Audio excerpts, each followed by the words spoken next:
Le planté de bâton, monsieur Duss. Le planté de bâton. Arrête de déconner, ça te fait mal. Bon Nathalie, arrête ton cinéma. Tu vois que j'ai mal? C'est très douloureux. Oui. Oui, bah c'est la tête de l'os qui est sortie de son logement. C'est moi là. Mais non. Mais non. Mais non. Mais t'as un monstre! T'as un monstre! T'as un monstre! C'était pour éviter que t'aies mal! Et bah t'as gagné là! C'est pour pas que tu souffres. Salut à tous, aujourd'hui on se retrouve pour une nouvelle critique sur cette chaîne. Cette fois on va parler de films cultes, on va partir sur d'autres films que les films qui sortent récemment au cinéma. Et là il y aura donc du spoil puisqu'on va parler de films qui sont sortis il y a quelques années mais qui me tiennent énormément à cœur et dont j'ai envie de vous raconter beaucoup de choses, des anecdotes, des ressentis et vous expliquer aussi 2-3 choses sympas sur le film en plus. Au niveau de l'histoire, bah écoutez, pas grand chose à dire, c'est un peu dans la même simplicité et continuité que le film Les Bronzés qui était sorti quelques années avant Les Bronzés font du ski. Toute la petite troupe a un peu évolué et justement on va les retrouver dans cet épisode à avoir de nouvelles aventures cette fois-ci à la montagne et vous allez voir que tout ne se passe pas comme prévu puisqu'une partie du groupe va se perdre, l'autre partie va avoir des blessures, bref, plein de petits sketchs qui vont s'enchaîner dans ce film, le tout pour former une histoire qui n'est pas forcément très compliquée, ni même réalisée d'une manière absolument incroyable, mais tout est tellement drôle et culte que ce film est génial. Si vous voulez voir plus de contenu comme ça sur des films cultes, n'hésitez pas à me le dire en commentaire, n'hésitez pas non plus à vous abonner et à liker cette vidéo, c'est super important et ça fait toujours plaisir.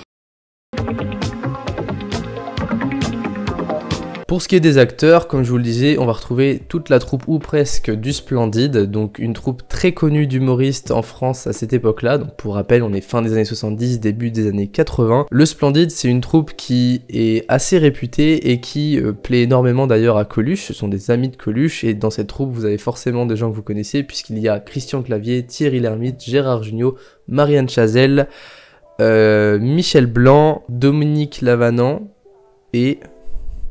Ah évidemment, Josiane Balasco, ça me revient. Pour ce qui est de la qualité de l'acting, c'est même pas ce dont j'ai trop envie de vous parler aujourd'hui. Moi mon but ça va vraiment de vous parler du ressenti de ce film, des anecdotes que j'ai sur ce film. Et globalement, j'ai rien à dire, les acteurs sont plutôt bons, on se marre bien, et c'est le principal dans ce genre de film.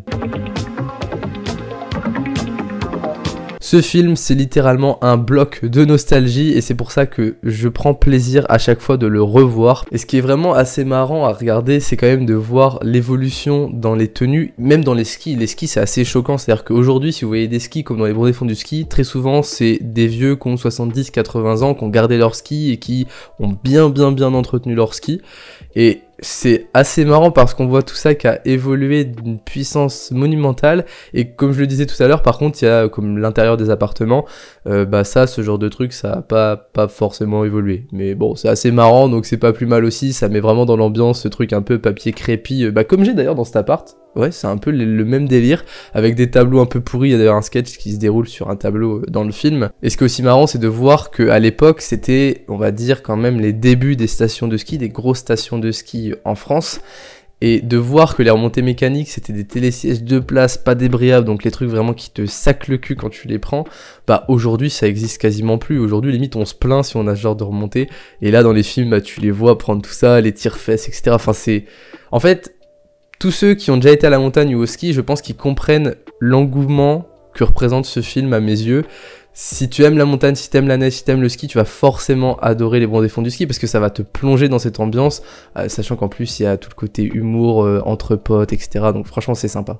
Et puis pour finir sur cet aspect nostalgie du film, c'est quand même la représentation ultime des années 70-80 en France, que ce soit dans les expressions, dans les voitures, dans le look des personnages, la moustache, tout ça, enfin c'est juste génial et ça c'est une trace indélébile du passé grâce à ce film qui restera toujours présente et c'est incroyable. Ça permet un peu de se rendre compte de la jeunesse possible de nos parents à ces époques-là qui, n'allant ou n'allant pas au ski, profitaient de leur vie, rigolaient entre potes, etc. Et ça vous permet vraiment de vous projeter un peu plus à cette époque dont, bizarrement, on est nostalgique quand bien même on ne l'a pas vécu. Et ça, c'est aussi toute la force de ce film et toute la force de beaucoup de films des années 80, c'est que des gens comme moi qui sont nés à la fin des années 90 ou début 2000, on va éprouver une nostalgie d'une époque qu'on n'a absolument pas connue. Oui, ce film, faut savoir quand même que c'est une référence absolue de phrases cultes, de répliques cultes, de conneries à longueur de temps, de blagues à répétition. Ça s'enchaîne toutes les 2-3 minutes, vous vous marrez dans ce film, mais c'est vraiment hallucinant quoi. Ça dure 1h30, mais pendant 1h30, ça vous lâche pas, c'est du rire constant, et franchement, c'est rien que pour ça, toutes ces répliques, ces scènes cultes, je suis obligé de vous en partager pour que vous vous rendiez compte un peu du délire. Écoute Bernard, je crois que toi et moi, on a un peu le même problème. C'est-à-dire qu'on peut pas vraiment tout miser sur notre physique, surtout toi. Alors si je peux me permettre de te donner un conseil, c'est oublie que t'as aucune chance, vas-y fonce. On sait jamais, sur un malentendu ça peut marcher. Mais qu'est-ce que c'est que ça? C'est copain? Comment ça, copain, foutez-moi? Oui, copain, c'est son nom. On l'appelle les copains comme cochon. Non enfin, j'étais à 2 doigts de conclure, t'as tout foutu en l'air. Je sais pas ce qui me retient de te casser la gueule, tiens. La trouille, non? Ouais, ça doit être ça, Laurent. C'est quoi les petits trucs blancs, non? Ça, c'est des verres. Ben oui, comme ça, il y a la viande aussi. Je suis végétarien. Monsieur Duss, ce qui ne va pas, c'est le planté de bâton. Le planté de bâton ne va pas du tout. Le planté de bâton, Le planté, moi, le bâton. Alors, nous sommes tous d'accord pour dire que Jean-Claude est nul. Ah oui, Ouais. Eh bien, figurez-vous que c'est le moins mauvais d'entre vous. Bernard, par exemple, quel est le défaut principal de Bernard? Il est égoïste. Oh, c'est malin, c'est très malin. Rien à voir avec le ski. Oh, tu parles. Bon, y'a qu'un moyen.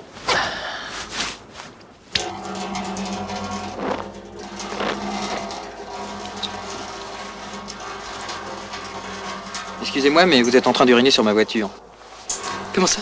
Vous êtes en train d'uriner sur ma voiture.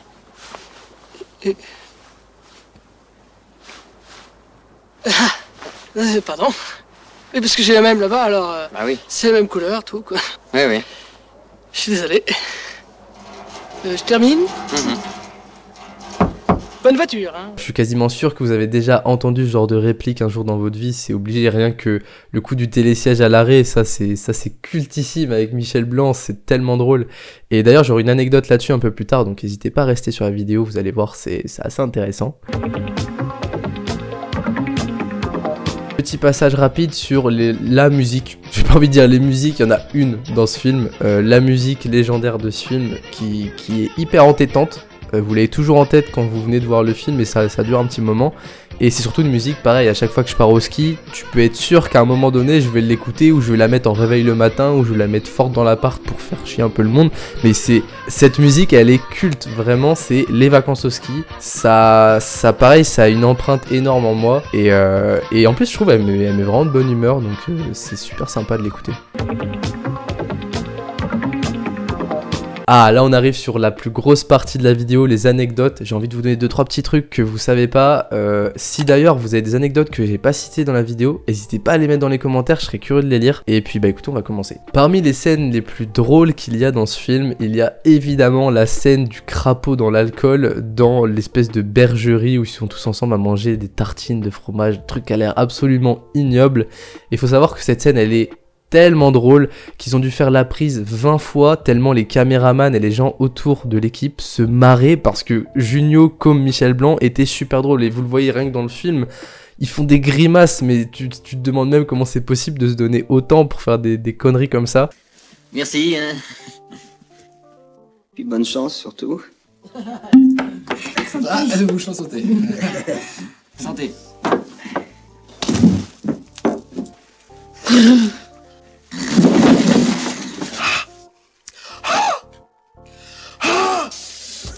C'est fort.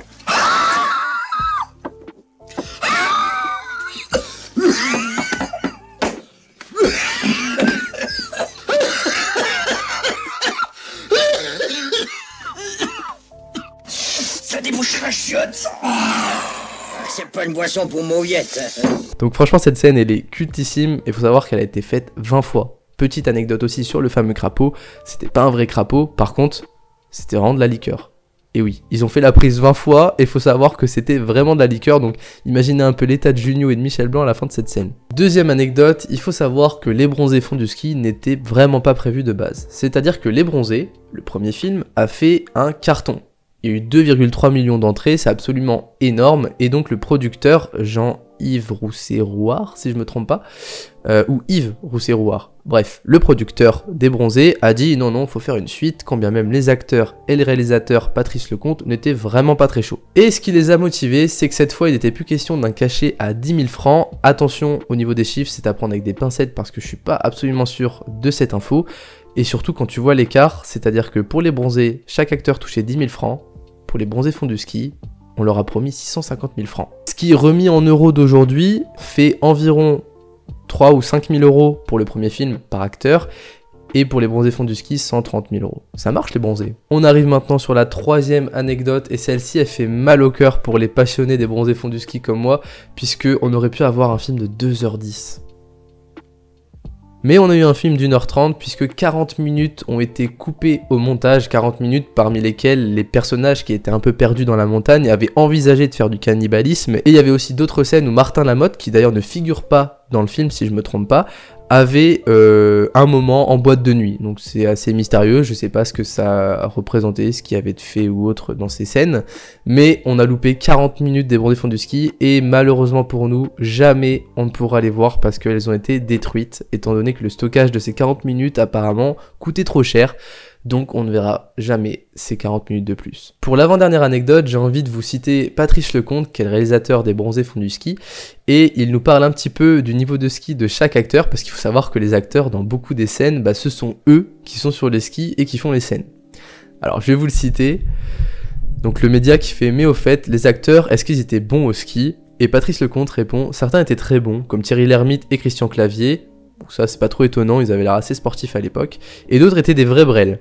Gérard Jugnot est un peu autodidacte, mais il passe partout, c'est-à-dire que Gérard Jugnot avait pas trop la technique, mais globalement, il y va quand même, tu vois. Et c'est marrant parce que dans le film, les personnages retranscrivent parfaitement le niveau des acteurs, à croire que ça a été un peu fait exprès et sur mesure pour les acteurs. Ensuite, Marianne Chazelle, donc qui joue Gigi si je me trompe pas, elle s'applique. Michel Blanc, n'en parlons pas, c'est une catastrophe. Enfin, c'est génial parce que c'est exactement comme dans le film. Et enfin, la légendaire Balasco se demande ce qu'elle fout sur des skis. Et à nouveau, le film se trompe pas. Pour terminer, je vais briser un mythe pour ceux qui sont fans peut-être des Bronzés font du ski. Michel Blanc ne chante pas Étoile des neiges. Bloqué sur son télésiège, on a tous en tête cette petite mélodie « Quand te reverrai-je » et je vais pas chanter plus parce que sinon ça va être catastrophique le temps demain. Quand te reverrai-je, pays merveilleux, où ceux qui s'aiment vivent à deux. Mais il faut savoir que ce n'est pas du tout Étoile des neiges. Ce n'est pas la vraie musique parce que les droits d'auteur étaient tellement chers qu'ils ont refusé de payer les droits d'auteur, ils ont modifié la musique, comme ça c'est un peu plus simple. Mais tout le monde croit que c'est la vraie musique. Et voilà pour cette critique, j'espère que ça vous a donné envie de voir le film pour ceux qui ne l'ont jamais vu. Franchement c'est du rire garanti pendant 1h30. Moi c'est un de mes films cultes, légendaires, incontournables chaque année, à chaque saison de ski. Je regarde ce film parce que tout est absolument culte et sincèrement, vous ne regretterez pas d'aller le voir pour ceux qui l'ont pas vu encore une fois. Et pour ceux qui l'ont vu, franchement, ça fait jamais de mal de le revoir. Donc je vous souhaite un bon visionnage si vous le regardez et je vous dis à la semaine prochaine pour une nouvelle vidéo.